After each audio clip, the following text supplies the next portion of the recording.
Bloomington officials unveil a new hockey team to help fill a mostly dormant arena. The arena went totally dark during COVID. And 3 years later, its lights are shining brighter. We introduce the Bloomington Bison coming up on WGLT's Sound Ideas.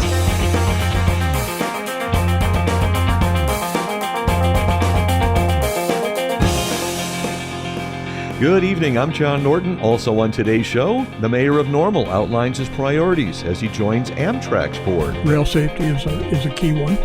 On-time performance is key to me. And funny man Charlie Berens feels comfortable poking fun at Midwesterners. He's one of us. We are a be nice first, ask questions later kind of a place. Berens has 2 shows in Bloomington tomorrow.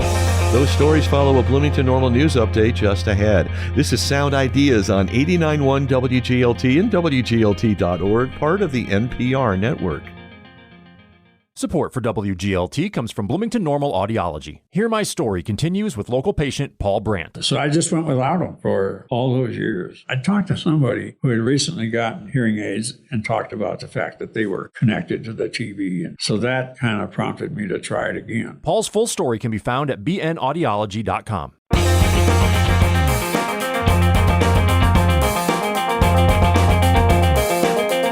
From the campus of Illinois State University in Normal, this is WGLT's news magazine, Sound Ideas. Good evening, I'm John Norton. Hockey is coming back to Bloomington after a 5-year hiatus. City officials introduced their new franchise today at Grosinger Motors Arena. More from WGLT's Eric Stock. The newly named Bloomington Bison will join the ECHL next season, starting in the fall. The Bison logo features the large mammal in an Abraham Lincoln-like top hat in front of a Route 66 sign. Grosinger Motors Arena opened in 2006 primarily for pro hockey, but the arena hasn't hosted its own team since 2019. Mayor Mboka Mwilambwe says a lot has changed since then. This announcement is especially satisfying given the fact that the arena went totally dark during COVID. And 3 years later, its lights are shining brighter than ever. The city of Bloomington has since taken over management of the arena. The city projects the deal could generate $20 million over the next 20 years for the city through rent and a portion of hockey revenue. The agreement requires the team average 2,000 fans per game and $20,000 in ticket sales. Sean Hallett is interim president for the Bison and part of the group that owns the Indy Fuel hockey team. Hallett expects the Bloomington team to easily surpass those benchmarks, but says it will take time to grow the fan base. Much like in Indianapolis, it was a building process. So I don't think we would judge success after 2 or 3 years. Unlike most ECHL teams, the Bison are not currently affiliated with any NHL franchise, but the ECHL is a higher level than previous Bloomington hockey teams. The city had 4 of them in 14 years. ECHL Commissioner Ryan Cralin believes the on-ice product will keep hockey fans coming back. On the ice, and listen, I've been around a long time, our players' speed and skill has never been better, and you're going to see an exhilarating live experience. Single-game tickets for the Bison are expected to cost between $20 and $36.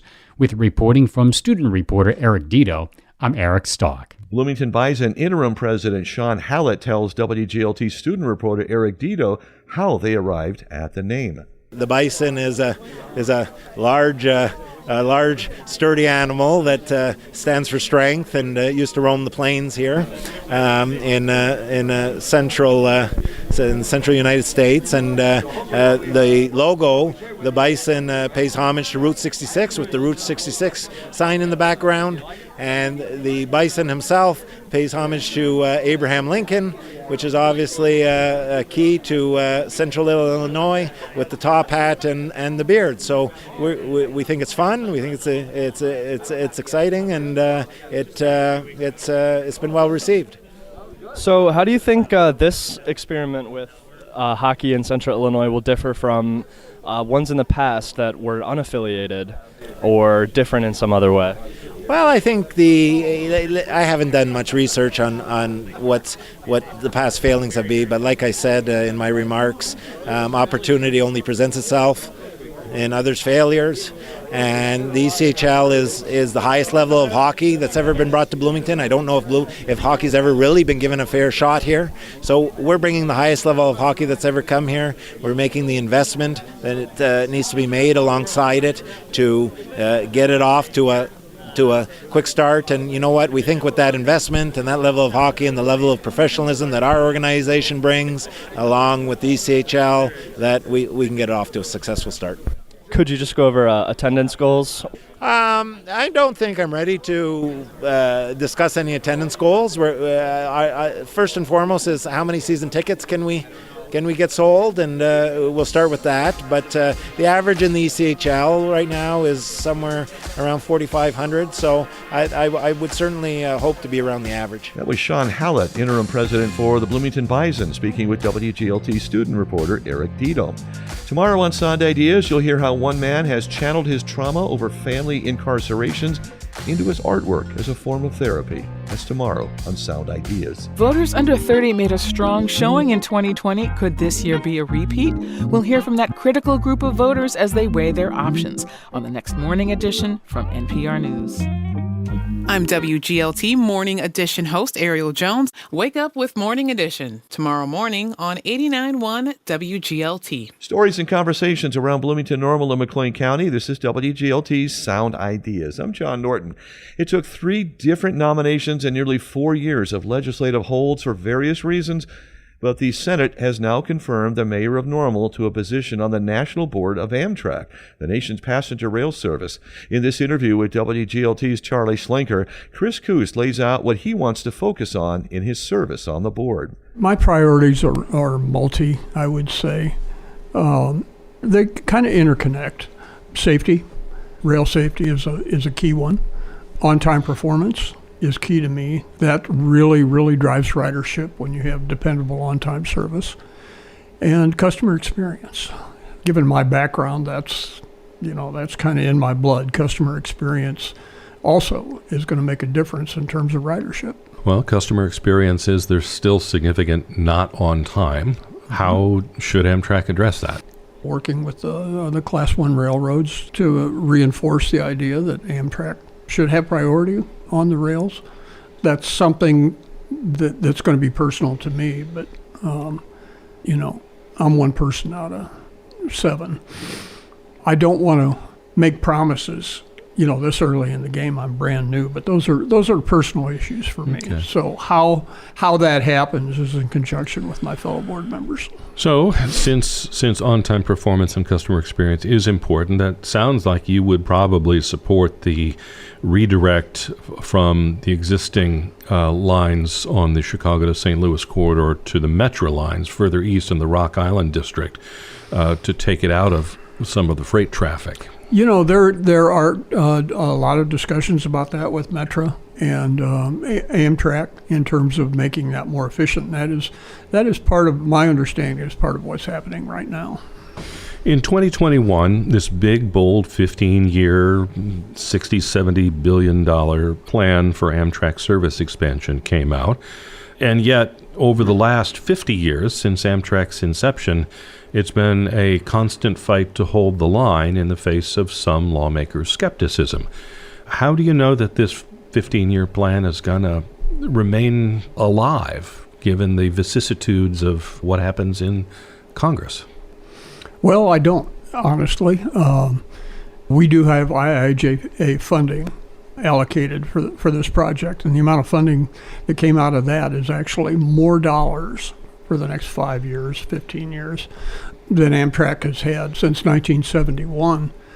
There's a lot of opportunity there, but there's also a very heavy lift for Amtrak to be able to hire the people to implement these programs. It's going to be very challenging for Amtrak to do this. How do you continue to campaign for the people who are on the fence in Congress about this? What do you have to show them? I think showing them the successes that Amtrak's had. We can always look at the Chicago-St. Louis line, the increased ridership that we've gotten on this line with higher speeds, new modern cars. This all makes a difference for ridership, and to show those successes. is going to be part of the job. This is Sound Ideas. I'm Charlie Schlenker. We're talking with Mayor Chris Koos of the town of Normal, who is just been confirmed as a member of the National Board of Amtrak. What are your onboarding activities going to be like? What's the learning curve, and what do you have to pay particular attention to? See that fire hose over there? I'll be drinking from that. There's a lot to learn. I've already talked to senior people at Amtrak. We're going to schedule a time, whether we do it in Chicago or Washington, where I'll spend a day or two really getting updated in terms of what the board has been doing, what the current board's outlook for Amtrak is. And also I'll be working with Tom Carper, who's been a board member for 16 years and lives in Macomb. Tom will be a really important resource to me and has offered to be that in terms of the history of Amtrak. When I get a new council member in the town, I tell them it'll be a year before you understand your job because of what's happened before in that. And I think I'm in that same position with Amtrak. It's going to be a while before I really know my job. Amtrak had 2.96 million riders last year. It had about a 25% increase in ridership, but you're still 600,000 or so below pre-pandemic levels. A disproportionate amount of the recovery happened in the Northeast corridor. So what needs to happen in the Midwest and other parts of the country to make up the stagger there? Well, I think Amtrak's plan, and I'm brand new at this, Charlie, so it's hard for me to speak as an experienced person on this. Some of the new rail corridors that they're looking at, some enhancement on the existing corridors, infrastructure upgrades, and I think the infrastructure upgrades in terms of station improvement and rolling stock is going to make a big difference and help to increase ridership. What kind of rolling stock is going to be the quickest to arrive? Because there was a major shortage of sleeper cars in the last year. Yeah, sleeper cars are going to be harder. If you look at the inventory that Amtrak has, it's old.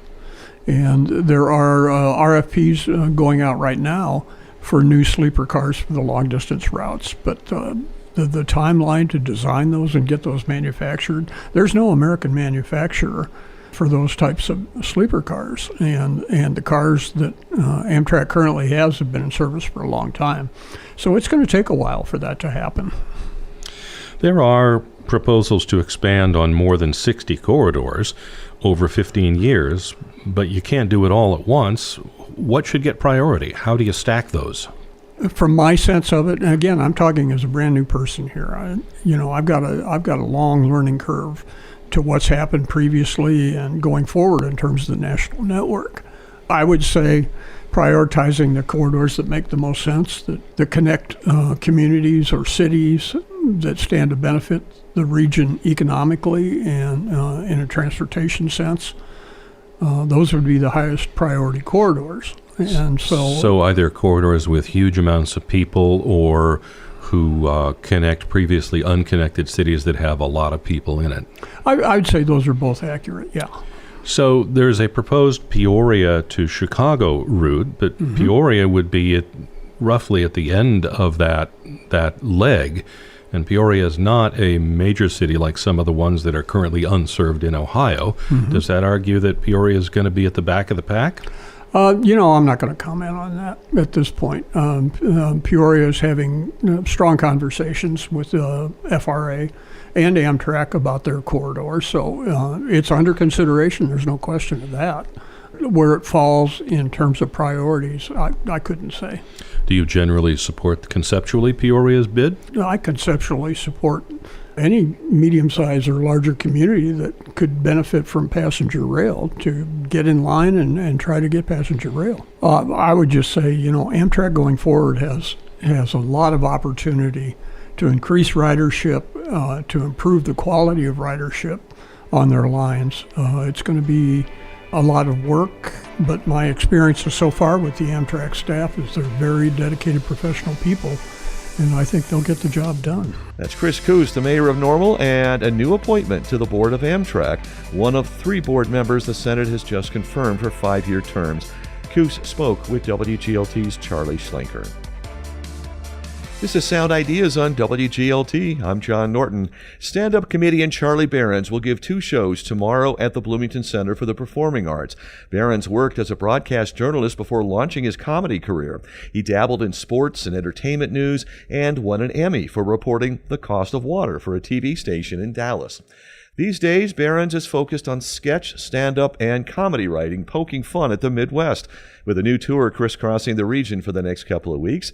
Born and raised in Wisconsin, Berens should have known better than to tour the Midwest in the dead of winter, but he did it anyway. We did Fargo 2 weeks ago, and it's the coldest it was anywhere in the world, was in Fargo, North Dakota. Yeah, I wasn't thinking. Where exactly in Wisconsin are you from? I'm from the Milwaukee area.